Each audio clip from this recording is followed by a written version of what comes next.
খুব সুন্দরভাবে আমরা আমাদের রোজা অতিক্রম করছি। আল্লাহর রহমতে সবাই সুস্থ আছেন।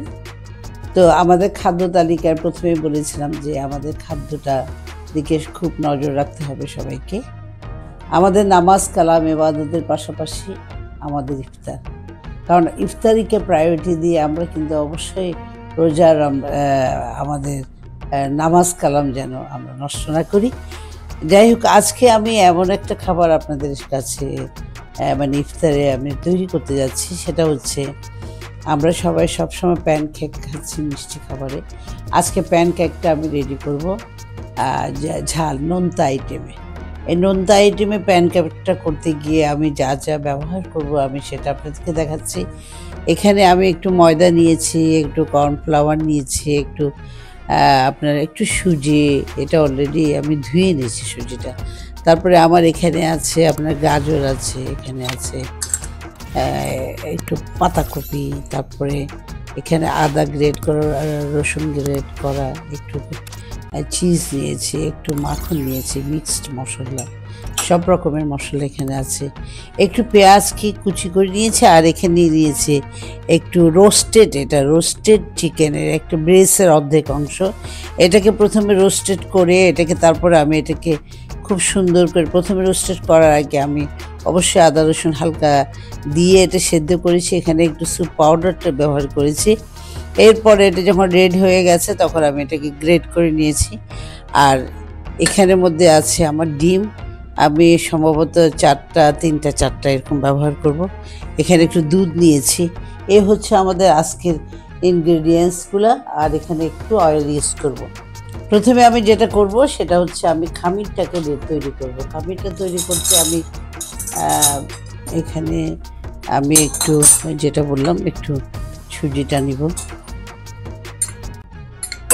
দেখতে পাচ্ছেন সুজিটা, ওটার সাথে আমি একটু এটা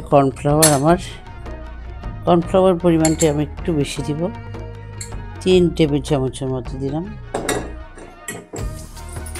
তারপর একটু ময়দাটা ইউজ করব। এখানে অনেকে চালের গুঁড়ি একটু দেয়, তো আমি একটু ফ্লেভারটা ডিফারেন্ট হওয়ার জন্য, একটু বাচ্চারা খাবে, ওরা যেন কোনোভাবে বুঝতে না পারে আমাদের টিপিক্যাল দেশীয় খাবার তৈরি করছি। একটু মিক্স না রাখলে ওরা কিন্তু মজা পাবে না। এখানে আমি পানিটা দিলাম না, একটু দুধ দিলাম।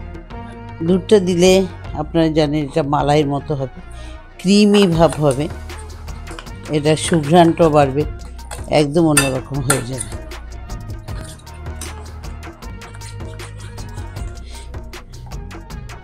এবার একটা বাটিতে আমি এই ডিমগুলো নিচ্ছি, ডিমটা ফেটিয়ে নেব। এখানে 2টো ডিম দেওয়া যায়, এটাতে 3টে ডিম দেওয়া যায়, 4টাও দেওয়া যায়, এর ঊর্ধ্বে না, এইটুকু পরিমাণের জন্য।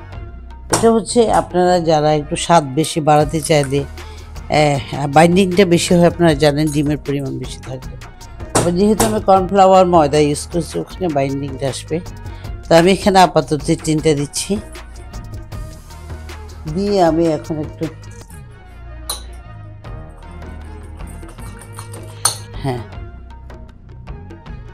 ডিমটা হয়ে গেল। এখন আমি একটু চুলাতে একটু সতে করব। রসুন আদা পেঁয়াজগুলোকে একটু করে করতে হয়, ইচ্ছা এটা কিন্তু কাঁচাও দেওয়া যায়, আমি কাঁচাটা দিচ্ছি না ফ্লেভারটা ভালো আসার জন্য। এখানে একটু করে অয়েল দিচ্ছি, দেখতে পাচ্ছেন খুব কম, 1 চায়ের চামচ থেকে একটু বেশি। আর এটার মধ্যে একটু করে মাখনটা ইউজ করবো, আমি মাখনটা একটু বেশি দিচ্ছি, মাখনটা প্রায় 1 চামচ থেকে একটু বেশি দিলাম।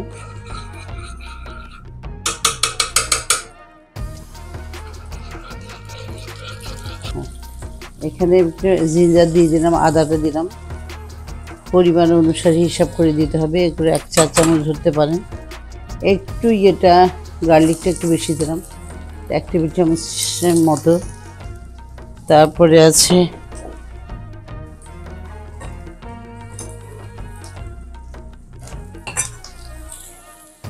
পেঁয়াজ কুচি দিই,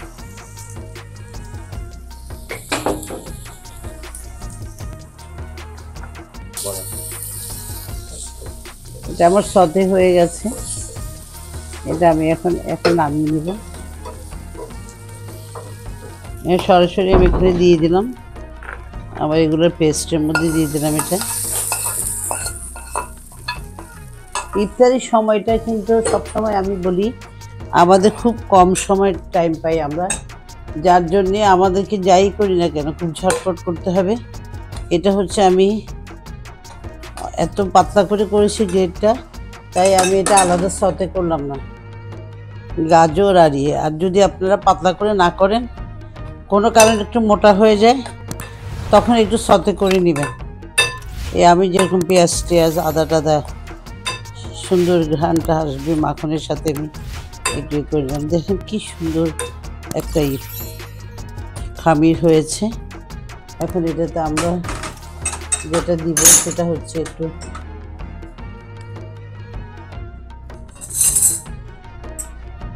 এখানে একটু লবণ দিব।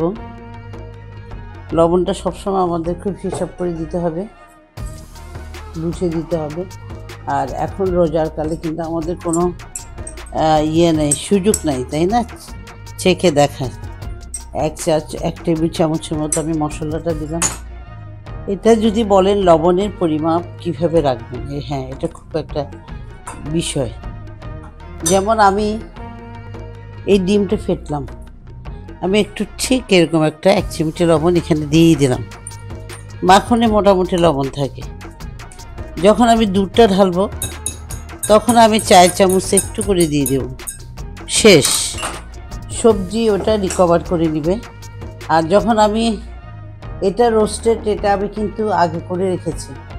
এটা আমি সত্যি কথা বলি, এটা আমি রাতেই করে ফেলছি, করে আমি নর্মাল ফ্রিজে রেখে দিয়েছি। আর তখন আমি লবণ টবণ সব দেখতে পেরেছি। এখন তার কোনো সুযোগ নাই, এই জন্য এইভাবেই করতে হবে। তো যেহেতু এটাতে লবণ আছে আগে থেকে, তো সুতরাং এটা হয়ে যাবে। এখন আমি পাতাপুতিগুলো দিব, একটু ধনিয়া পাতাটাতে এগুলো ঠিক করব। একটু পাতাপুতির কথা বলেছিলাম, আমার কাছে পেঁয়াজ কলিটা ছিল বাসায়, এটা দিয়ে দিলাম। তাই ধনিয়া পাতা পুদিনা পাতা একসাথে কেটে নিছি। এগুলো আসলে একটু করে রাখতে হয়, সকাল থেকে আসলে করেই রেখেছি, কারণ এগুলো একদম মুখোমুখি হলে আজান পড়ে যায়। আজান পড়ে গেলে তো আর এটা খাওয়ানো সম্ভব না। আমি তারপরে এটা মেখে 5 মিনিটের মতো রেখে দিয়েছিলাম। এখন থেকে সুঘ্রাণ বেরোচ্ছে, যদি আমরা একটু সুঘ্রাণ থেকে সবসময় দূরের চেষ্টা করব থাকার জন্য। তারপরে আছে আমার কাছে তৈরি করা আছে বলে দেওয়া, সেটা হচ্ছে পুদিনা কাঁচামরিচের সস, আর একটু দিব এটা টমেটো। এটা কিন্তু আমরা চাইলে একটু সয়া সস ব্যবহার করতে পারি, কিন্তু আমি আজকে দিলাম না। আপনারা চাইলে একটু সয়া সস দিতে পারেন। এবার আমি ডিমটা ঢেলে দিচ্ছি।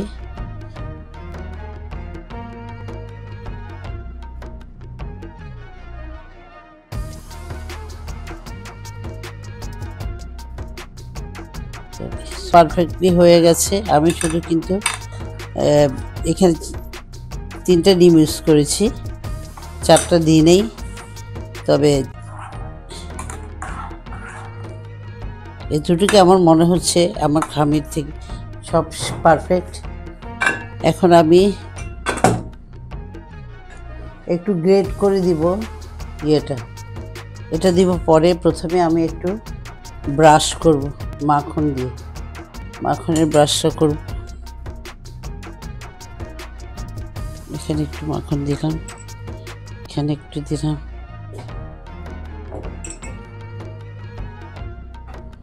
এখানে একটু দিলাম, এখানে একটু দিলাম। মাখনটা দিয়ে আমি এটা আবার ব্রাশ করা হয়ে গেল। এটা আমি মাখন দিয়ে খুব সুন্দর করে ব্রাশ করে নিই। ব্রাশ করার কারণটা আপনারা নিশ্চয়ই বুঝতে পেরেছেন। ব্রাশটা করলে নিচে দিয়ে আর লাগবে না। এখন আমি আমার খামিরটা বিসমিল্লাহ দিচ্ছি এইভাবে।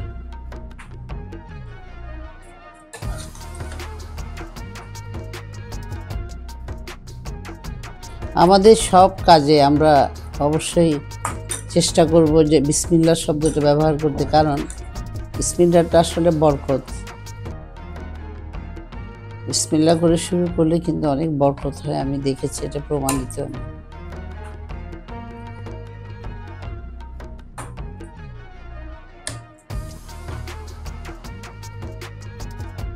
এই মাসটা হচ্ছে বরকতের মাস, ইবাদতের মাস।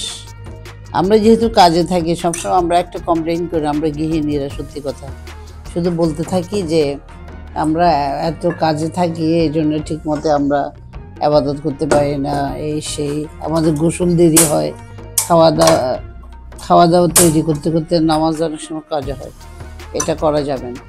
এখন আমি এটা বসিয়ে দিচ্ছি, আমার প্যানকেক সরাসরি চুলায় দিলাম। আপনারা সুন্দর আমার সসপ্যানটা দেখতে পেলেন। এটা এত সুবিধার একটা সসপ্যান। প্রথমে সসপ্যানটাকে নিয়ম একটু গরম হতে দিব। যখন সসপ্যানটা একটু গরম হয়ে যাবে তখন আমি এটাকে হিট কমাই ফেলব। তো এটা আমি উপর থেকে একটু, মনে হয় ঢাকনিটা দিলে ভালো হয়, তাহলে ওখান থেকে ঘামটা পড়তে উপর থেকে জিনিসটা একটু হয়ে আসবে। তার আগে একটু আমি এখানে ইয়েটা দিয়ে দিচ্ছি একটু করে, এটা অপশনাল।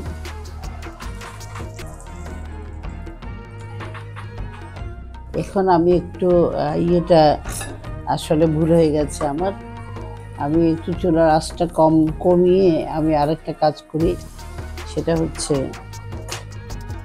গ্রেট করে আমাকে একটু চিজটা দিয়েই ফেলতে হবে। হ্যাঁ, চিজটা দিতে হবে।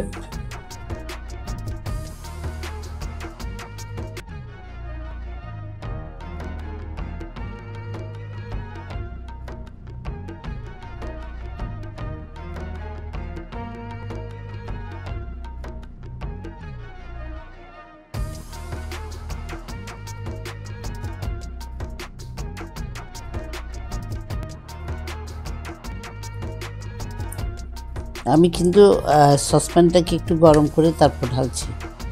এটা আসলে এটা মানে যখন আমরা তৈরি করব কেকটা তখনই কিন্তু দিয়ে দেওয়া যায়।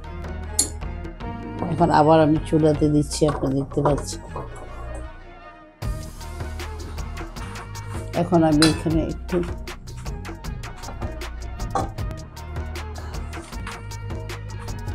ঢাকনিটাও দিলাম, এটা হতে থাকুক।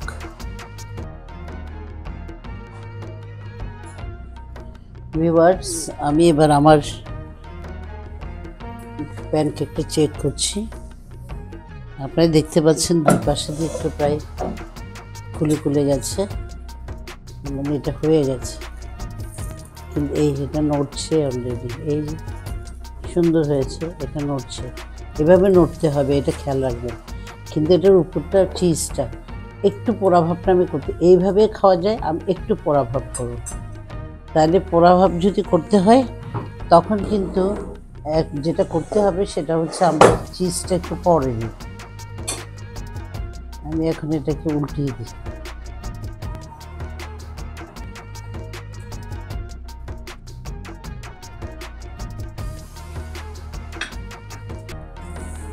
একটু করে এটা হয়েছে, ভেঙে যায়নি, তবে সুন্দর হয়েছে।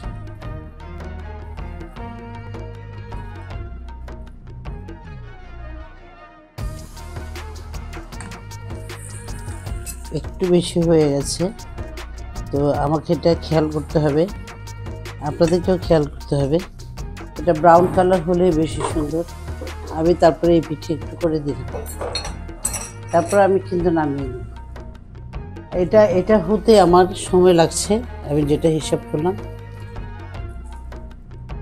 6 থেকে 8 মিনিটের মধ্যে এটা হয়ে যাবে। এটা আমার এই পিঠটা হয়ে গেল। এখন আমি নামিয়ে দিচ্ছি। এটা দেখে বোঝা যাচ্ছে হয়ে গেছে। এখন আমি এটা প্লেটে ঢেলে নেব। এর মধ্যে চুলাটা আমাকে অবশ্যই, চুলার কাজটা সবসময় খেয়াল রাখবেন ভিউয়ার্স, এটা সবসময় ভুল হয়, সবসময় অ্যাক্সিডেন্ট হয়।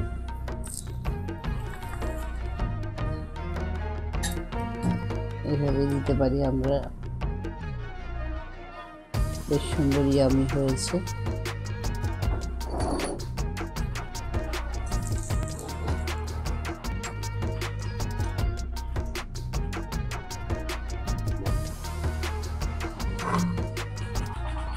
এটাও তুলে নিলাম। যেটা একটু একটু সরে গেছে, এটা সরতো না, এটা আরও সুন্দর হতো। আমি প্রথমে বলেছি চিজটা আমি এভাবে দেওয়াতে, তবে আমি আপনাদের ক্ষেত্রে বলবো আপনার চিজটা কিন্তু খামিরের সাথে লিখে একবারেই দিয়ে ফেলবেন, কারণ এইসব করার সময় থাকে না। এখন আমি এখানে আবার এই যে স্পেশাল সসগুলো দিচ্ছি, এই সসের মধ্যে যেটা যেটা আছে পুদিনা পাতা, ধনিয়া পাতা, কাঁচামরিচ, টমেটো সস আর এটা গ্রিন চিলি সস সব একসাথে মিশিয়ে আমি করেছি বাসায়। এটা আমি কিন্তু পুরো রমজানের মধ্যে জন্য তৈরি করে ফেলেছি, যেখানে যেখানে দরকার হবে ওখানে করে ব্যবহার করব, কারণ এখন আমাদের ইফতারের টাইম বেশিক্ষণ নাই। আমাদের কিন্তু একটু দোয়া পড়ার জন্য সবসময় 10 মিনিট হাতে রাখতে হবে। দোয়া পড়েই কিন্তু আমাদের আজান পড়বে, যদি এখন গরম গরম খেতে হলে তো আজানের পরপর এটা খেতে হবে। তো যার জন্য আমাদের তখন সস টস মেশানোর টাইম থাকবে না। আমি এক্ষেত্রে গৃহিণীদের বলবো যে আপনারা যেগুলো সস দিয়ে খেতে হবে আশেপাশে দিয়ে সাজিয়ে রেখে দিবেন একবারে। তো আজকে আমার ইফতারির যারা আছে তারাও 4 জন আছে, 4 জনের পরিমাণ আমি কিন্তু এই ইফতারটি তৈরি করলাম। ভিউয়ার্স, আমাদের আজকের ইফতারি পর্ব এই পর্যন্ত। আপনারা ভালো থাকবেন, নিরাপদ থাকবেন, আর আমার সাথে রোকেয়াস টিভির সাথে আপনারা ইফতারে সবসময় থাকবেন। আল্লাহ হাফেজ।